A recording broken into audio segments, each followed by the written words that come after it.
maybe I have an idea about where the story could go. Oh yeah? Let's hear it. Welcome to MsMojo, and today we're looking at the best original shows and movies that landed on Netflix in 2024. Bear in mind, a couple of these debuted at film festivals a year earlier. My agent said it would get me seen. It's good exposure. It'll get you seen. Number 10, The Gentleman, Season 1. Daddy, what have you been up to? 2019's The Gentleman was a return to form for Guy Ritchie, offering the blend of fast-paced action, witticisms, and editing the director is known for. While you should definitely watch that underrated film, it isn't required viewing to follow this Netflix spin-off. Following a new cast of characters, The Gentleman shares two key elements with its predecessor. The title, duh, and aristocrats getting mixed up with gangsters. Is that a threat I sense in the equation? Absolutely not. Look, it's a lot to take on board. I can understand that. Normally, in these kind of situations, certain discussions have been made beforehand. And normally, the weak-willed, work-shy, public school-educated heir takes the money and rolls over like a good little boy. Whereas the movie focuses more on the gangsters, the series is told from an aristocratic perspective. Given their unlawful business partners, though, it's only a matter of time until the aristocrats become gangsters themselves. It's a fresh spin that still functions within the original film's universe, serving as a welcome companion piece and standalone entry. People either survive in the jungle or exist in the zoo. Few recognize the significance of the paradoxical reconciliation of the two. Number 9, Cobra Kai, Season 6, Parts 1 and 2. 5 more episodes await in the new year, but Cobra Kai kicked off its final season in 2024. After some spirited brainstorming and ad hoc focus grouping, and also a dojo-wide vote, we have a winner. We give you Miyagi Fang Karate! Although several enemies have become friends, some things never change in the Karate Kid universe. There are still scores to settle, sides to choose, and morally gray areas to traverse. Even Mr. Miyagi might not have been as clean-cut as Daniel thought. He identified his attacker as Kisuke Miyagi. Kisuke Miyagi? Miyagi-san had a brother? Not that I know of. Look, well, that's Mr. Miyagi, but the name is wrong. And he was born in 1924, not 1918. While Daniel questions everything he learned from his mentor, Kreese severs ties with his former protege-turned-rival Johnny. As everyone heads to Barcelona for the Sekai Taikai, the emotional stakes are even higher than the physical ones in the ring. That said, the fight choreography is as intense as ever, setting us up for hopefully a rousing final showdown. So you're gonna have to kick higher and harder than ever before. Johnny, the Soviet Union doesn't even exist anymore. Number 8, Arcane Season 2. Is that a wild rune? I have no idea what that is. Not every show is worth a 3-year wait between seasons, but Arcane continued to deliver on virtually every front. In just 2 seasons, Arcane encompassed more intricate world building, arresting visuals, and gripping character arcs than some shows give us with 200 episodes. Your mother will have justice. I swear it. Change is at the center of this final season, as Caitlyn's compassion and diplomacy take a backseat to revenge and what she views as redemption. With Powder seemingly gone, Jinx is torn between giving up on life and being immortalized as a symbol. Yep, that's me. You ever need to curse a sibling or a family or a society? My card. Caught in the middle is Vi, as she attempts to stop the monster she created. Arcane will break your heart over and over again, yet you'll still eagerly plunge into the next episode all the way up to the finale. Number 7, 3 Body Problem, Season 1.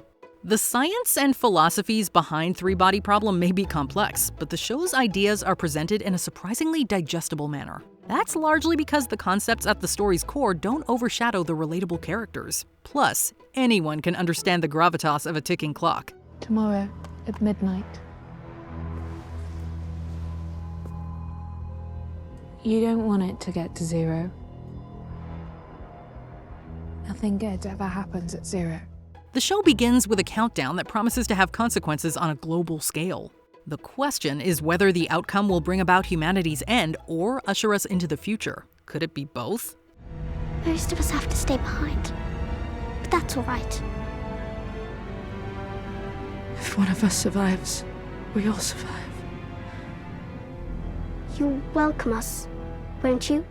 Either way, several moments will leave your jaw on the floor well before the countdown nears 0. The show's sweeping scale may make you feel insignificant.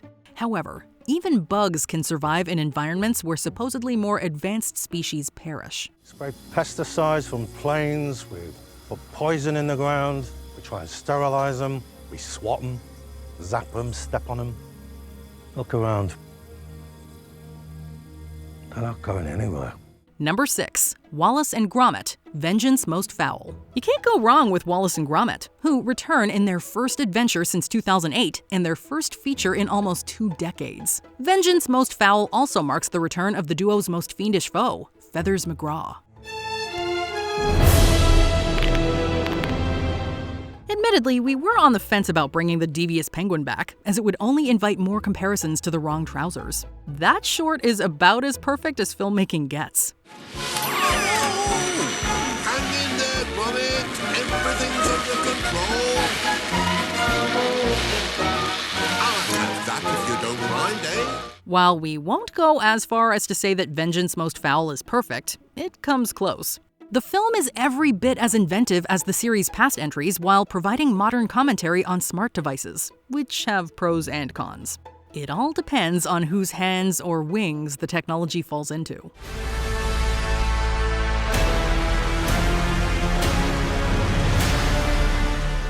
Number 5. Ripley. I have come to no conclusions. I make no accusations. I only say there is one dead man and one missing man. And that you are the last known to see both. Patricia Highsmith's novel has been adapted multiple times, the 1999 film starring Matt Damon being the most well-known version. While you wouldn't think there'd be much left to do with the source material, this miniseries proves there are still numerous layers to the enigmatic titular character. Everything about Tom is perfectly vague. Intentionally so, if you ask me. Or haven't you noticed? You say he's not a bad guy, but I don't like him. Director Steven Zaillian turns in a masterclass of visual storytelling, with Robert Elswit's cinematography elevating every shot. On a technical level, it's as well crafted as any Netflix series to date. Andrew Scott's reserved performance also says more than narration or dialogue ever could. Scott keeps everything on the inside as a man whose entire life is a facade. Mr. Ripley remains a mystery by the end, but we can safely say what he is: a chameleon of a con man. I like the name. Timothy Fanshawe.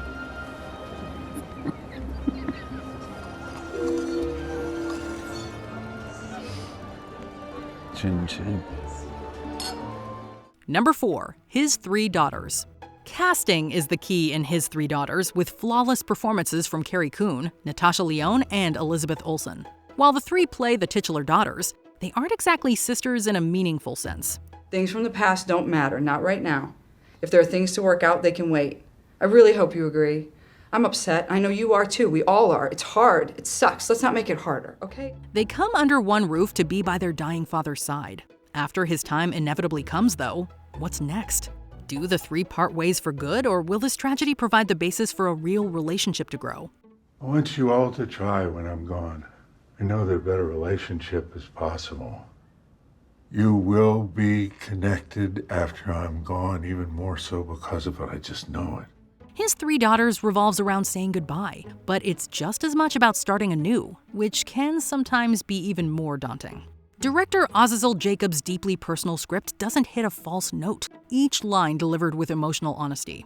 You are unlikely to see a finer trifecta of performances this year. You at least act like we have something more in common. See, this is what I was trying to say. We each have our own stories, but we don't know the others. We assume we do. Number 3, Emilia Pérez. ¿Y tú conoces a esa Emilia Pérez?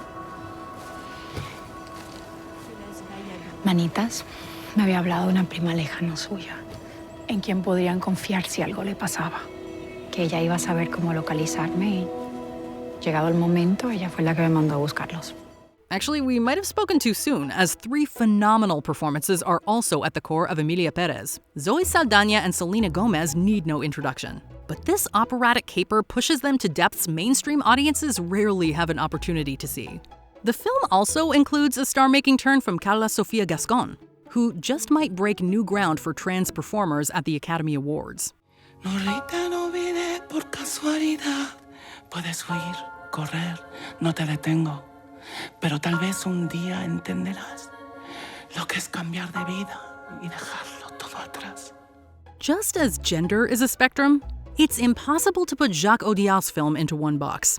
Emilia Pérez is a comedy, a tragedy, a gritty crime drama, a love story, a feature-length telenovela, and a toe-tapping musical all rolled into one. Somehow, none of these elements feel out of place in one of the year's more unique films.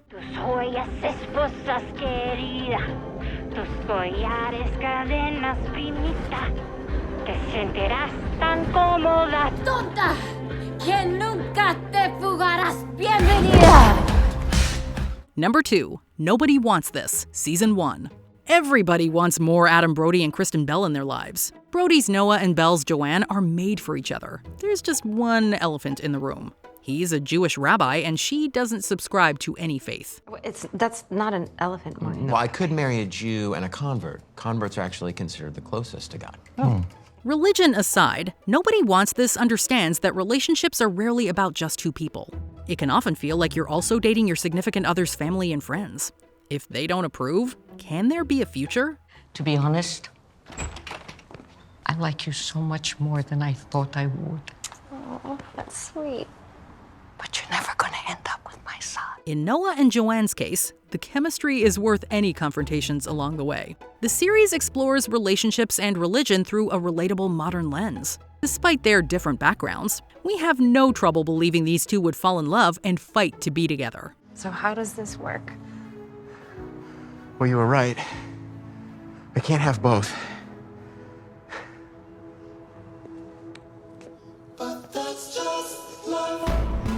Before we unveil our top pick, here are some honorable mentions. Rebel Ridge, an intense and intelligent thriller about challenging an unlawful system. Let's not do that.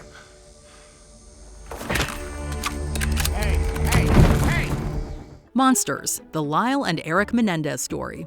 A series so widely watched that it actually might get the Menendez brothers released. Look, I honestly don't know what to believe.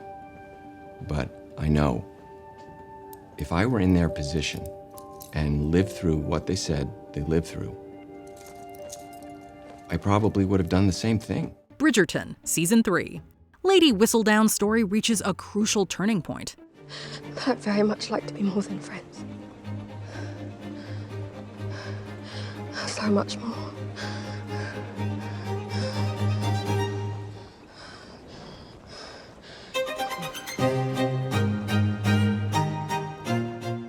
Maria, singing Angelina Jolie's high praises for this Pablo Larraín film.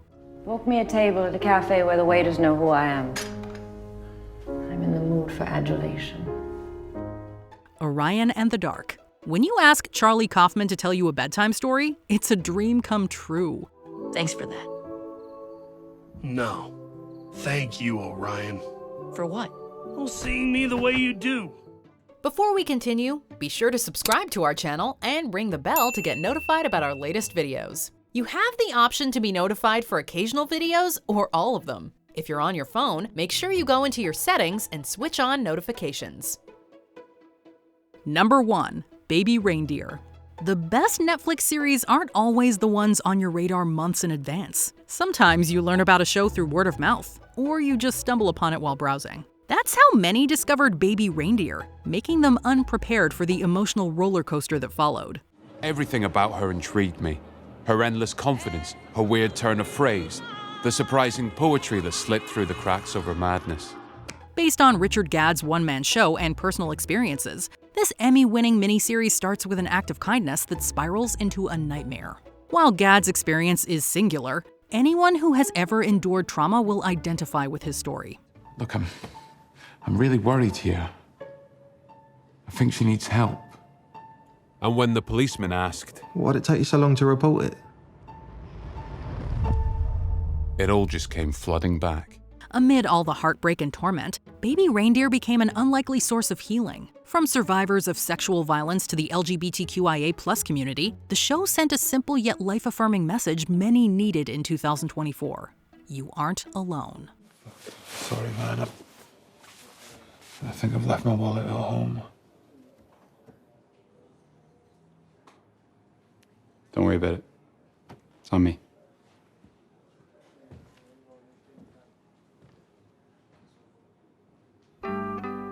What are you looking forward to streaming in 2025? Let us know in the comments.